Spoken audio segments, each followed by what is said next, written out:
Okay, so we're going to make block number 2 here.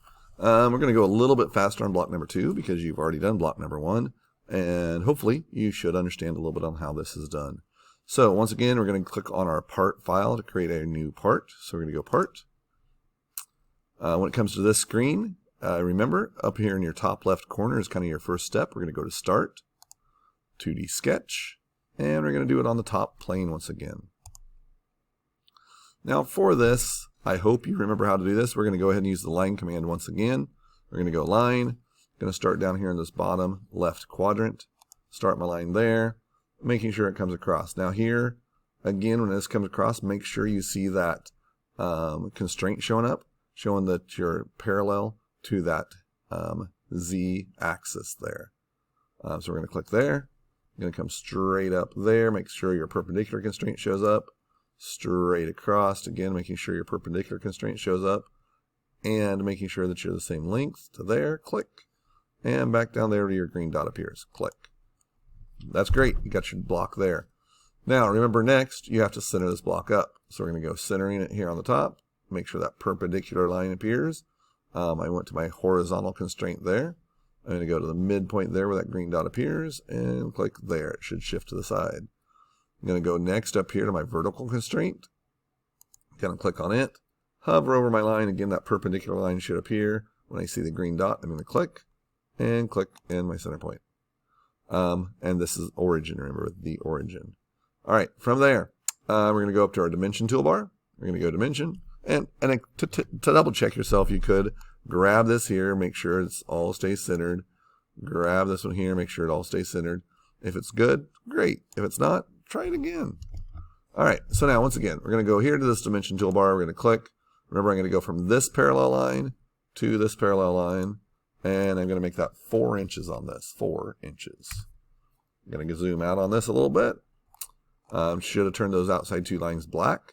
Now I'm going to dimension from my top line to my bottom line, and once again, I'm also going to make that 4. All right, this drawing should be all black now. It means it's fully constrained. Means I can't drag or move this thing anywhere. I'm going to finish my sketch up here at the check mark. And from there, I'm going to go ahead and extrude this. I'm going to come up here again, right up there in my top left corner, go to extrude.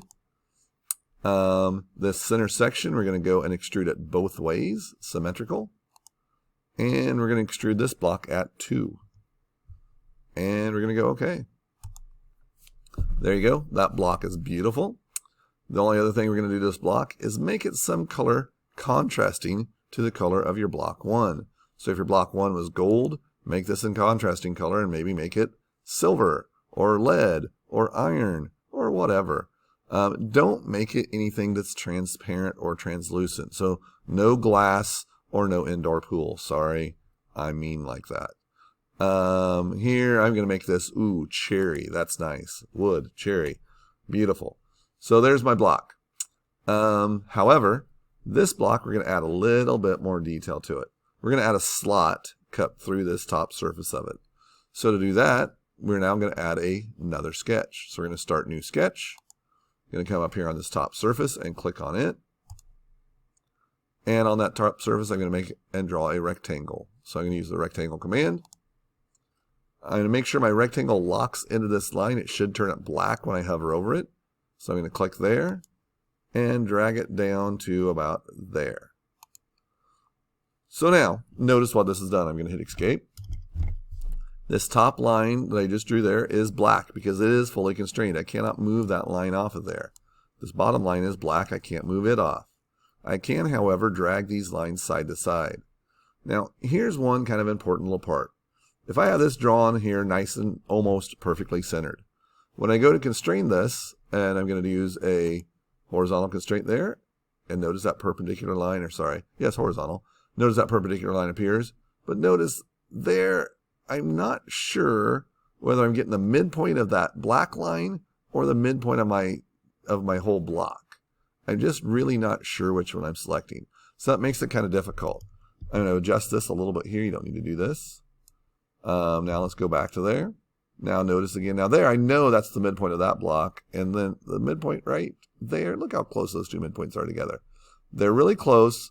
That one, if I click there, it's not going to do me any good. That one, it is.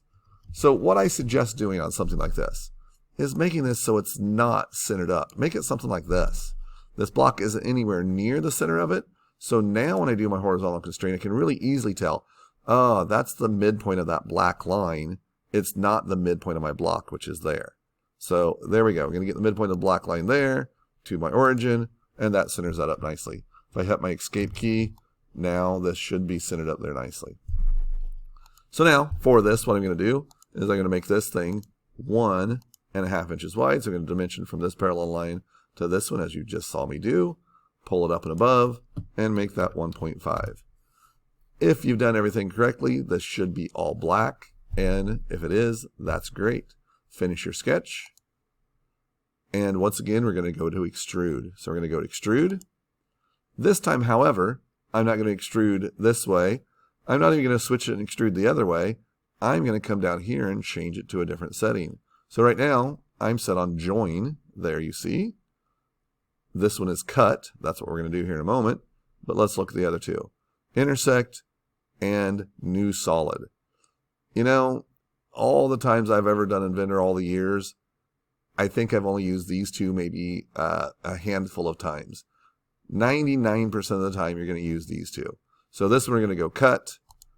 We're not going to cut it all the way through to there. However, we're going to cut it 1/2 inch deep. So we're going to go right up there and type in 0.5 right there and hit enter. Oh, or hit OK. And there that block is cut in there 1/2 inch deep and 1.5 inches wide. That's got my block 2 done. I can hit my F6, remember, to bring that back into a normal view. And let's go ahead and go and save that. So I'm going to go File, Save. I believe this is my 3rd hour one. Let me double check. Inventor, practice. Yes, this goes there. And I'm going to save this as block 2. Block 2. And again, your Inventor folder, practice folder, and saved as block 2. And I'm going to go save. There's my block 2, and that looks beautiful. Here in a moment, you're going to be doing the next video, which is assembling this thing. Good luck.